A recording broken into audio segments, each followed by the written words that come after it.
We're about a third of the way into the season, and what have we learned about this Texas Rangers squad? Talk about 5 things we've learned so far through 51 games and more on this episode of Locked On Rangers. Let's get into it.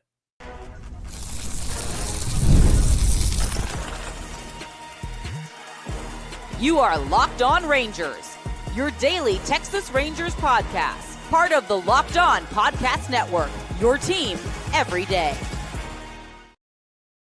You are locked onto the Texas Rangers, the first and best daily Rangers podcast. I'm Bryce Patrick, a cripplingly addicted Texas Rangers fan covering this team for 12 seasons, including all 7 as the founder and host of this podcast. Thank you all so much for making Locked On Rangers your first listen every single day. If you're not already, you can follow me on Twitter at Bryce Patrick. You can follow the show at Locked On Rangers. Hit subscribe on your favorite podcasting platform and on YouTube, where the best way you can help grow the show is to comment nearly any single thing below.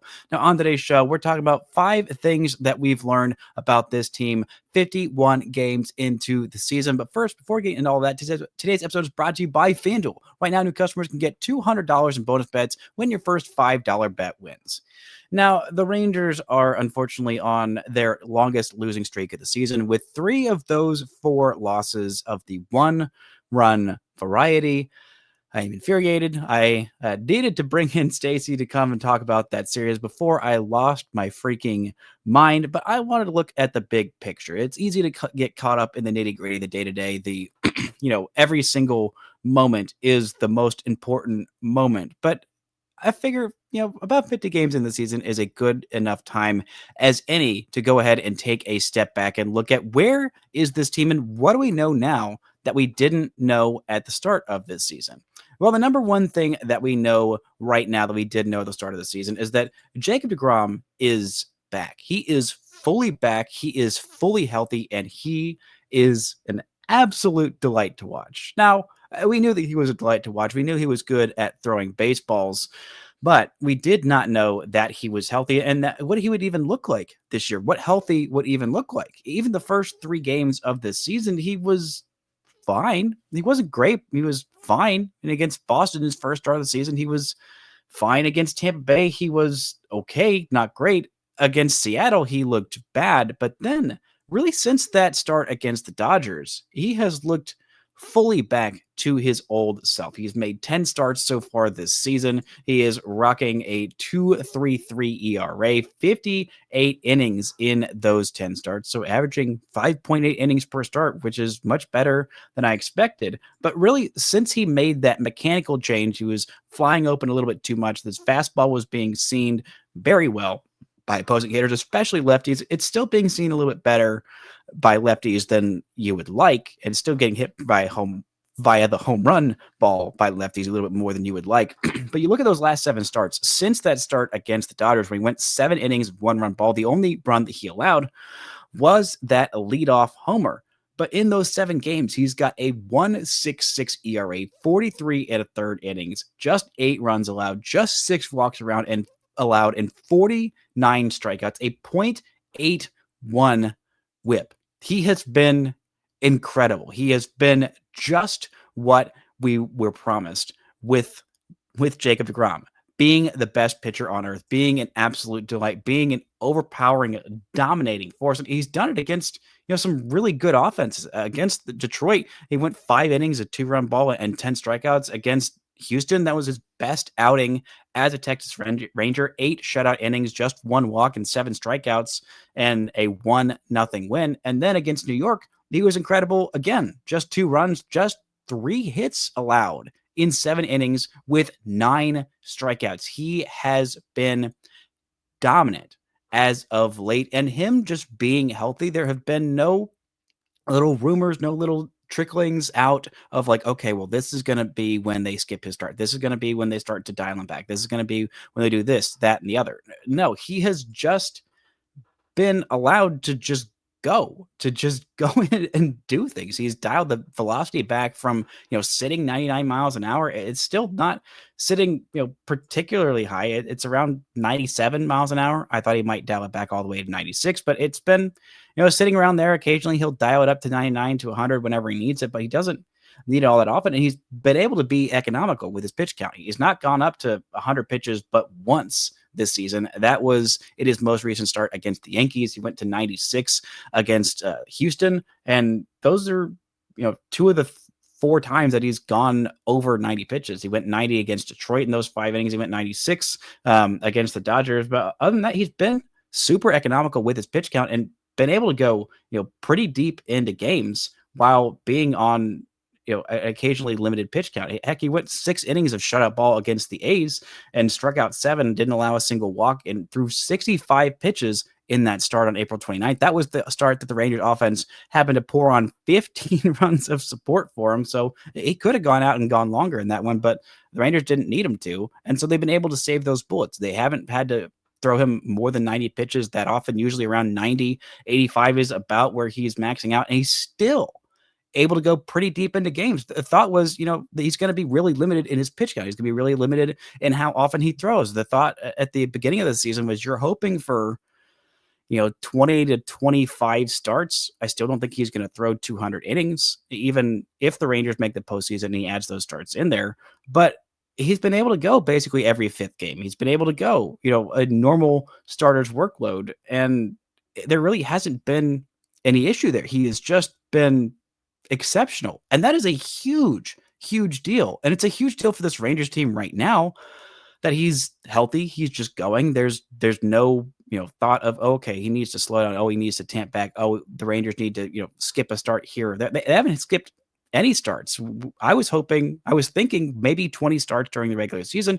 He's already at 10 and we're on May 21st. We're not even into June yet. He's already made 10 starts and he has been incredible, truly incredible. And the Rangers offense, with how lackluster it's been, they've needed every one of his starts. And heck, all the way down the stretch, they're going to need every single one of his starts because this offense has not been good. That's another thing we learned. We'll talk about that a little bit later. But Jacob deGrom being fully healthy, fully going. I mean, the offense he's done it against, the numbers have been good all across the board, but he's done it against really, really good offenses. Seattle has been a pretty good offense, and he's shut them down for the most part. He shut down the A's lineup twice in a row when they were as hot as anybody. He shut down Detroit for the most part and made them look silly with 10 strikeouts in those 5 innings of work. Maybe could have had a little bit more economical outing there had the umpire been a little bit kinder to him and had he not barked at the umpire in that one. But 8 shutout innings against the Houston Astros and 7 innings of 2-run ball against that Yankees lineup. And he has been everything the Rangers wanted from him, and they have needed every single bit of it, to the point where I'm making silly photoshops every single time Jacob deGrom throws a baseball on a major league mound. Now, the next thing we've learned, number 2, is that Josh Smith's breakout last year was for real. I know that Josh Smith right now is at the stretch of, a 2-week stretch where he has been hitting awful, but even then, his season numbers have been so darn good. And last year, I thought, especially since he fell off so much at the back half after the All-Star break, he was just not very good for the second half of last year. He was incredible for the first half. He buoyed the Rangers offense. He was like the one guy who was actually hitting in the first half for the Texas Rangers.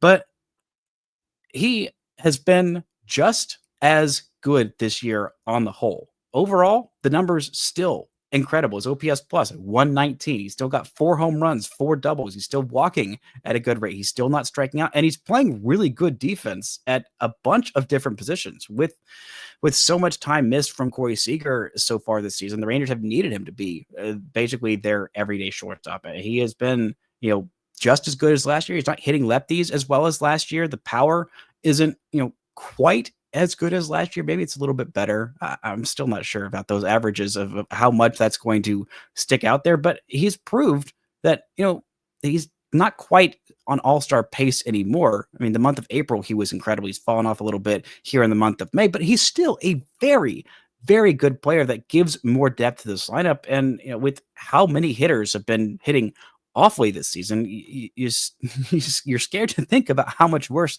this offense would have been had Josh Smith not been so incredible for the first 30 games this season, and overall still been very, very good. They have needed every bit of him, and every one extra player that's that much better than expected makes this lineup that much deeper, that much more potent, that much it extends the championship window that much further, because there has been so much downturn from this offense, and Josh Smith has been a beacon of hope. And with Corey Seager on the IL for who knows how much longer with that hamstring strain, they're going to need him to snap out of this little cold streak. But overall, I am incredibly happy with what I've seen from Josh Smith, proving that, hey, I wasn't just a flash of the pan. I wasn't just a nice first half story from last year. I am a darn good player. I've always thought that. And now I'm extra thinking that. Coming up, we're going to talk a little bit more about this rotation and about the problems with this offense that have not much to do with Josh Smith.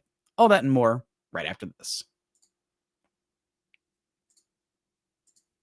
This show is brought to you by FanDuel. The NBA playoffs are in full swing, and every night delivers highlight-worthy performances, major momentum shifts, and can't-miss moments. FanDuel makes it so easy to stay in the game before tip-off, and live with player props, performance trends, and same-game parlays.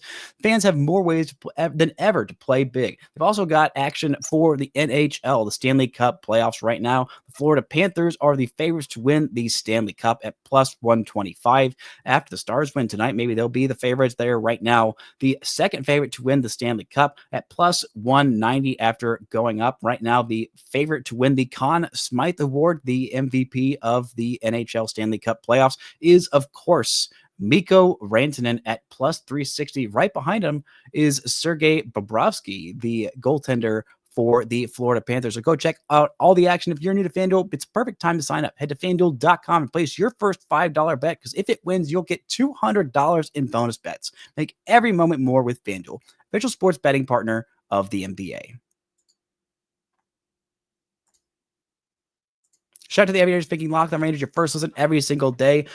For your second listen of the day for this weekend series against the Chicago White Sox, Jeff Biggs has got you with the Locked On Rangers postcast coming to you after every single game. Hopefully, the start of a massive winning streak, or at least, dear God, just break this annoying losing streak. But what's not annoying? The third thing that we have learned this season is that, well, the Rangers' young superstar, Wyatt Langford, is taking that next step. He has been incredible so far this season. 1.9 baseball reference WAR, the best position player that the Rangers have. He is behind only Tyler Mahle and Nathan Eovaldi. We'll talk about them later on in the third segment. But Wyatt Langford is taking that next step. He has been barreling baseballs much better than last year. He's hitting for power. He is walking at an elite rate. He is playing elite defense. He has just been so darn good this season.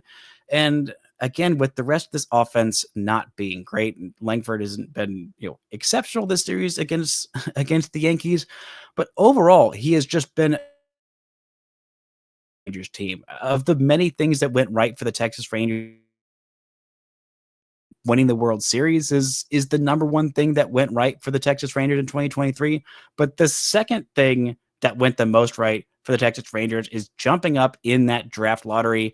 And also, thank you, Detroit Tigers, for passing on Wyatt Langford, who has just been incredible. Through 175 games in his big league career so far, he has 5.8 baseball reference for his 162 game pace, because he missed a little bit of time earlier this year with that, I believe it was a oblique strain. Yes, a different oblique strain than what he was dealing with in spring training. Yes, it was the right side this year, but overall an 804 OPS. And in those, his 162 game pace for his career so far is 23 home runs per season, 27 stolen bases. His overall line combined is hitting 251, a 327 on base, 428 slugging percentage. That's a 755 OPS and 5.3 WAR. Yes, he is on pace to be a 5-win player every year so far, and he is just only getting better. He's worth almost 2 WAR in 41 games this year. He's already got 9 home runs. He is already,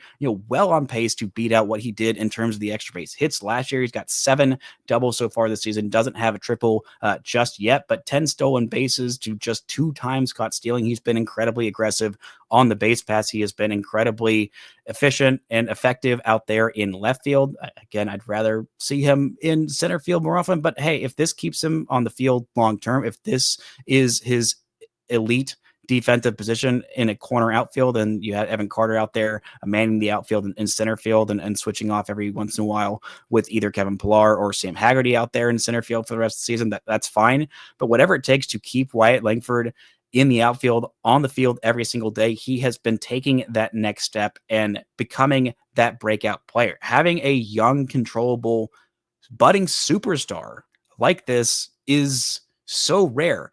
And drafting that player the same year you win the World Series is unheard of. It is unthinkable. The Rangers moved up in the first ever draft lottery, and then in a clear 4-player draft, they pick 5th.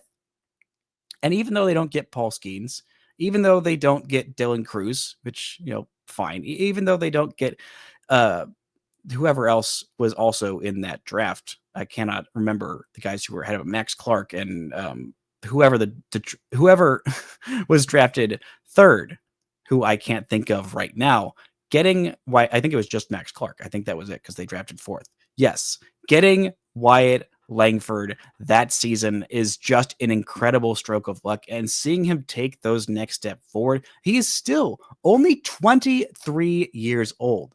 And this season, if he multiply it out to a 162 game pace for the 41 games that he's played so far this year, that is an 8 WAR season. It is a 36 homer season. It is a 40 stolen base season. It is an 804 OPS, an OPS plus of 130, while playing elite defense out there in the corner. That is a superstar player.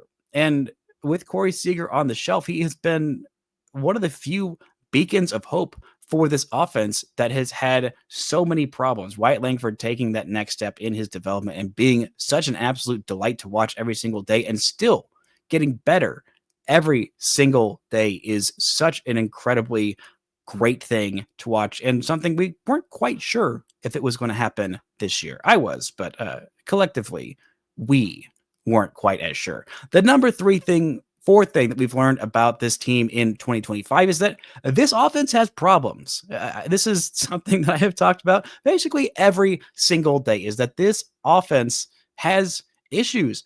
Honestly, the main one is Jock Peterson. Jock Peterson going from, incredible 950-ish OPS last year to a 513 OPS this year has been horrible. It has been horrible for this Rangers offense that has needed him to step up, because everybody else in this offense has been, really bad at stretches. Kyle Higashioka, who they thought would be a solid veteran bat to come in and help bolster his offense, he's coming off a career season. I didn't think he was going to hit, 18 home runs in 60-something games again this year, but I thought he'd be better than this, and he's got a 579 OPS on the season. Kevin Pillar, who they brought in to hit lefties, has not really hit lefties. Evan Carter was up for a minute, and now he's on the IL with a quad strain. That's not ideal. He's going to be out for at least 2 weeks. Sam Haggerty has had some moments, but he's only been up for 10 games. Adolis Garcia has had some flashes. Leo Taveras is already gone.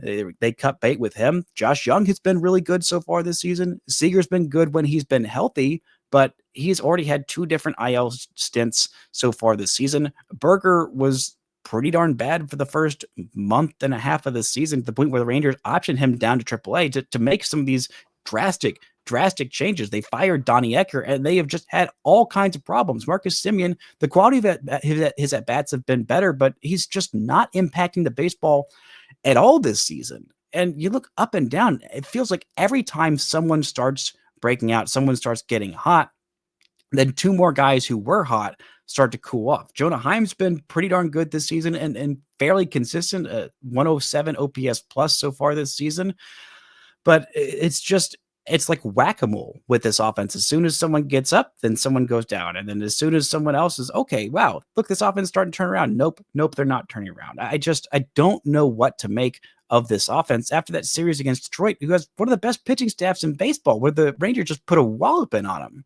They just put a walloping on them. And then they couldn't do much against Colorado, who's not great. They did fine, but not great. And then they were pretty much completely shut down by the Astros pitching. And had they been able to hit just like an average offense this year, this would be the best team in baseball by far. But had they been just a regular bad offense, this would still be the best team in the American League West and one of the best teams in the American League, if not the best team in the American League. But they've been a tragic offense. They have been a disastrous offense. And there have been a lot of signs of life over the last couple of weeks. The quality of that bats have been better. The process, it seems like, is changing. Getting a new voice in there in Brett Boone to kind of help, relate more mentally to these hitters and help, with those challenges as opposed to the more mechanical and hands-on type of challenges that Justin Bealey and the rest of this hitting staff is teaching them. But again, it has been infuriating, especially this series against New York. Granted, a good team, a good pitching staff, but when you can't muster one run to support Nathan Eovaldi, who has been fantastic, who I'm about to talk about in just a second, it is just incredibly infuriating. I'm hoping that this weekend against the Chicago White Sox team that is not very good, does not have a very good starting rotation, does not have a very good bullpen, I'm hoping that this finally might eventually be the thing that kicks off this offense to just be fine.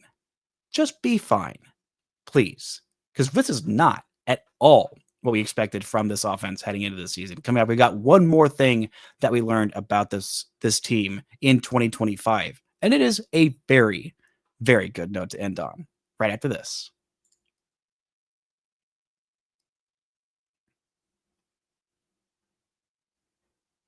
Now, the fifth and final thing we've learned through 51 games so far this season is that,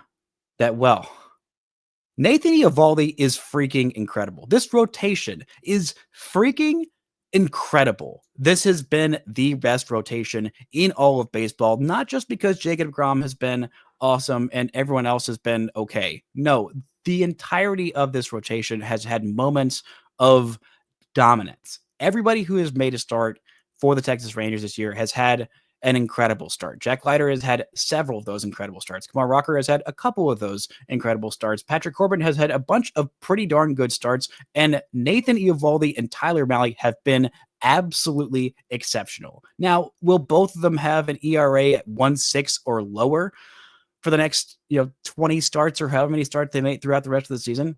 Probably not. But so far this season, they have been absolutely incredible. Nathan Eovaldi, 2.4 baseball reference WAR. He is not walking anybody. He is not allowing basically any base runners. He's averaging over 6 innings per start. He's got a complete game shutout in his bag. The strikeouts are back. They are back to the level that they were when he got Cy Young votes in 2021. He's averaging 9.5 Ks per 9, 1.2 walks per 9, and 0.5 home runs per 9. He has been absolutely exceptional. The curveball has been a new and improved weapon for him, and he is just leveled up to the best version of Nathan Eovaldi we have maybe ever seen. He's got a 1.6 ERA through 11 starts this season. That's not a small sample size. That's a third of a season. He has got a 1.6 ERA. You look at his win and loss record, it's 4-3. He took a loss going 6 innings, 1 run against the New York Yankees. And the 1 run he allowed was a cheapo home run to the number 9 hitter. That would have been a homer in only 6 of 30 Major League ballparks. He has been exceptional. And Tyler Mahle has also been exceptional. Mahle, I'm a little bit more concerned his numbers aren't going to hold up because the strikeouts have really, it's either he has a bunch of strikeouts in a game or he has basically no strikeouts in a game. But he has been limiting runs in a very, very real way. The most runs he's allowed in a single start is 2. 2. He's only done that a couple of times. For the most part, he has been downright exceptional.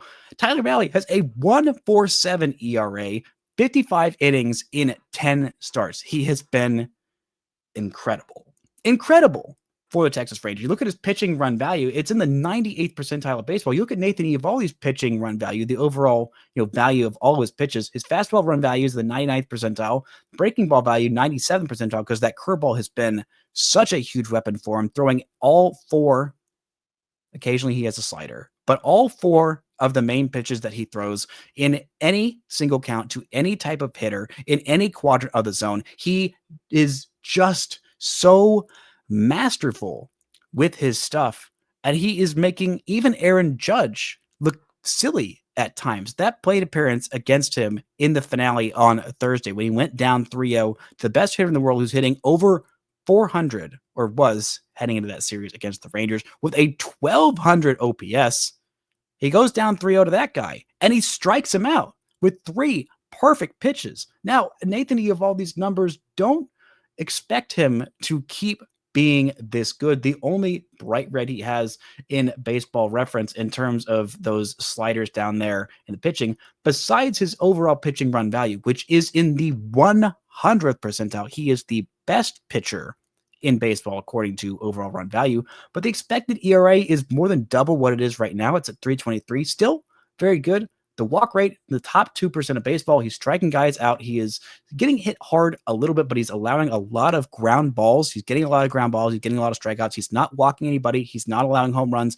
That is a recipe for success. Tyler Mahle, his expected numbers are a little bit uglier. Right now, he's got a 1.47 actual ERA. His expected ERA is more than double that at 3.75. His expected batting average is a little bit higher, and he has not been allowing basically any hits. He's been getting into trouble at times with walks, but he's also not been allowing any strikeouts whatsoever. And then you look at the other guys in this rotation. Patrick Corbin has been way better than expected. He's just been pretty darn good. Jack Leiter is better than his numbers indicate because, again, of all of those inherited runners that keep scoring. But his last start, he had a no-hitter through 6 2/3 innings. He also looked incredible his first 2 starts, and even the starts where he's looked bad, he's definitely had moments of battling back and taking that next step of being a potential future top-line starter, which is a higher ceiling than I ever thought for Jack Leiter, even when he got drafted. And even with Kumar Rocker, he's had some bad starts for sure. The start against the Reds was brutal to watch, but Kumar Rocker has had some moments of brilliance as well. He's a lot better than that 8 ERA shows. He has definitely had some moments of brilliance, including those 6 shutout innings against the those 5 one-run innings against the Tampa Bay Rays, against the Angels, where he went 7 innings, just 3 runs. That, again, if his defense has helped out a little bit more, that would have been 7 shutout innings with 8 strikeouts against LA. He has had some moments of brilliance as well. And with Jack Leiter and the rest of this rotation, again, the point needs to be made that this was not the expected rotation heading into the season. Now, the top 3 who have been 3 of the best pitchers in baseball this year, in Nathan Eovaldi, Jacob deGrom, and Tyler Mahle, that was plan A for them to do that. I don't think even plan A in their wildest dreams would have Nathan Eovaldi with a 1.6 ERA and Tyler Mahle with a sub 1.5 ERA through 10 starts. Jacob deGrom being this, that's about as expected. But signing Patrick Corbin out of nowhere about a week before the season, he gives you a 3.5 ERA in 8 starts. That's incredible. But with John Gray taking that line drive off the wrist, and then less than a week later, Cody Bradford lands it on the IL with a forearm tightness, which usually is code for you better hope and pray that this isn't Tommy John. You haven't gotten a single pitch in the big leagues from either of those guys. And you were forced to jump up Jack Leiter and Kumar Rocker into your opening day rotation where you thought, I don't know if these guys are ready. And I thought maybe they are. Maybe they'd be okay. And overall, a 4.25 ERA and 7 starts for Jack Leiter. That's, not ideal, but it's fine. Averaging more than 5 innings per start. That's, more than fine. But he has been more than just those numbers. He has shown flashes of absolute dominance for a guy who has had such an up and down track record in the minor leagues, so many, setbacks in the minor leagues, and not nearly as quick of a progression through the minor leagues and to the major leagues as expected. And even when he made the major leagues last year, there were definitely a lot of moments of rockiness, a lot of, learning moments. And with Rocker too, he looked incredible last year, but so far this year, I wasn't quite as sold. He's definitely had some moments where you're scratching your head and it feels like he's taken a couple of steps back. And we'll see when Kumar Rocker gets fully healthy and is done with his rehab assignment, if he is just optioned to the minor league and stays there and works on some things before he comes back to the big leagues. Or maybe he just comes back to the big leagues and helps fortify this pen, which has been fine, a little bit less than fine at this point, with Luke Jackson having a ERA north of 5.5 and blowing so many saves, including giving up a walk-off home run to Jason Dominguez in the middle game of this series, spoiling a great start by Jacob deGrom. But this rotation has been so darn good that even with the problems with the bullpen, with the offense, which I'm more confident the offense will figure things out than this exact group in the bullpen will figure things out, they're still sitting at 25 and 26. Even though it feels like everything is falling apart around them, this team is still almost at 500. And still with so many problems because this rotation has been absolutely exceptional. Now, will it stick up as this team having the best rotation ERA in all of baseball at the end of the season? I don't know. Maybe.